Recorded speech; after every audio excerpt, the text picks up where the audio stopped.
देखिए, मैं शुरुआत से ये बात कहते हुए आ रहा हूँ कि किसी स्कीम के अंदर अगर 100 में से 90% सही है और 10% कुछ प्रॉब्लम्स है तो उसको समझा जा सकता है। लेकिन रमाई घरकुल योजना जो है वो दलित समाज के गरीब लोगों को एक पक्की छत मिले, उनका अपना घर हो, ये स्कीम शुरू की गई थी और माता रमाई के नाम के ऊपर ये स्कीम शुरू हुई। दुर्दैवी बात यह है कि इसी समाज के कुछ भाऊ दादा लोगों ने पिछले कई सालों से करोड़ों रुपये का घोटाला किया है और इस बारे में कोई बोलने के लिए तैयार नहीं था।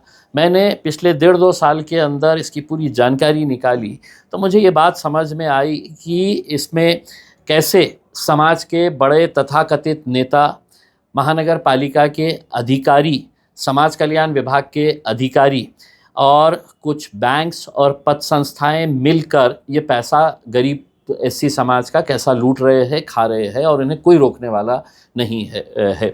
तो ये मुद्दा लगातार उठाने के बाद ये आखिरकार महाराष्ट्र की विधानसभा के अंदर विधान परिषद के नेता हमारे अंबादास दानवे साहब ने भी इस मुद्दे को उठाया और उस वक्त जो है मंत्री, पालक मंत्री जिनके अंडर में ये डिपार्टमेंट आता है सोशल वेलफेयर, उन्होंने कहा कि हम विभागीय आयुक्त के ज़रिए इसकी चौकसी कराएंगे करके। तो देखिए, लोगों को बेवकूफ़ बनाने का धंधा कैसा किया जाता है। विभागीय आयुक्त हमारे पास जो है जी श्रीकांत साहब, वो इससे पहले कहाँ पे थे? महानगर पालिका के अंदर थे। महानगर पालिका के अंदर ही ये धांधली चल रही थी।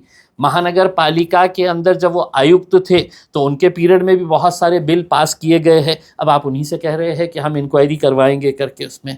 तो मेरा यही कहना है कि इसकी अगर निष्पक्ष जांच होती है, अब पुलिस भी इसकी जांच कर रही है, हमसे भी स्टेटमेंट्स मांगा गया है, हमने भी बहुत सारे सबूत दिए हैं। तो अगर ये सही तरीके से इसकी जांच होती है तो बहुत सारे अधिकारी भी जाएंगे, इसमें बहुत सारे समाज के बड़े बड़े नेता भी जेल जाना चाहिए।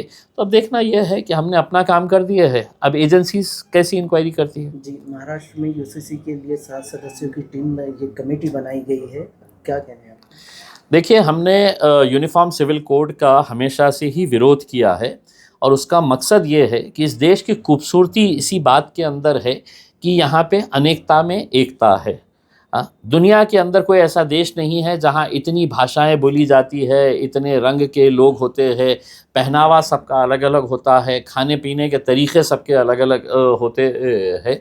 तो यही ब्यूटी है हमारी इस हिंदुस्तान की, इस ज़मीन की और इसकी मिट्टी की, इसकी खुशबू यही है। लेकिन जब से भारतीय जनता पार्टी आई है, ये चाहते हैं कि बस हमारा ही अपना कानून रहे, राज रहे करके। तो इससे जो है ये देश को कुछ फ़ायदा होगा ऐसा नहीं है। महज सिर्फ कुछ धर्म के लोगों को टारगेट करने के इरादे से ये यूसी से बिल लाया जा रहा है। ठीक है, गवर्नमेंट ने अभी अपनी कमेटी बनाई है, उसकी रिपोर्ट क्या आती है देखेंगे, उसका विरोध करेंगे। जी, कमेटी में एक भी माइनॉरिटी का सदस्य नहीं है। देखिए, हम तो यही है, अगर यूनिफॉर्म सिविल कोड की अगर बात हो रही है तो उसमें क्रिश्चियनिटी का भी एक मेंबर होना चाहिए था, उसमें मुस्लिम समाज का भी होना चाहिए था, एससी समाज का भी, बुद्धिस्ट समाज के लोग भी इसमें अंदर होना चाहिए था। तब जाकर अगर भारतीय जनता पार्टी के ही अपने लोग जाकर बैठेंगे तो फिर वो कमेटी बनाने की ज़रूरत नहीं है। आपने तो अपनी मंशा साफ कर दी है कि हमको ये बिल लेके आने का है करके। उसमें राम मंदिर घोटाला मामले पे अभी तक प्रधानमंत्री चुप क्यों लेके बैठे हुए हैं? कुछ प्रधानमंत्री शायद इसलिए खामोश होंगे कि उनको सत्ता मिल गई है, प्रधानमंत्री बन गए हैं, हुकूमत बीजेपी की आ चुकी है देश के अंदर, बहुत सारे राज्यों के अंदर। अब भगवान राम इलेक्शन के वक्त में याद आएंगे, उसमें उनके दान पेटी से अगर चोरी हो रही है, हाँ, तो मोदी जी इसका मुद्दा जो है वो इलेक्शन के टाइम के ऊपर भुनाएंगे, फिर भगवान राम को सामने लेकर आया जाएगा और फिर वही राजनीति अपनी खेली जाएगी। राम मंदिर ट्रस्ट वाला मामला जो है तो उसको लेकर सुप्रीम कोर्ट में एक याचिका दाखिल की गई है और कहा गया है कि इसकी पूरी जांच सीबीआई की एक ही टीम से करवाई जाए। देखिए, ये दुर्भाग्य की बात है कि इस देश के अंदर जिस अयोध्या मूवमेंट ने इस देश का पूरा माहौल बदला था, वहाँ पर जिस भगवान राम के नाम के ऊपर आज भारतीय जनता पार्टी, शिवसेना और ना जाने कितनी ऐसी पार्टियां अपने राजनीतिक दुकानें चला रही है। वहाँ पे चोरी हो जाती है और किसी को सुप्रीम कोर्ट जाना पड़ता है, इससे बढ़कर दुर्भाग्य की क्या बात हो सकती है। ये तो उसी दिन, जिस दिन ये मामला सामने आया था, उसी दिन एक हाई लेवल की इंक्वायरी बिठाकर इसके ऊपर कार्रवाई करने की ज़रूरत थी। कोर्ट में जाने की ज़रूरत होनी ही नहीं चाहिए थी।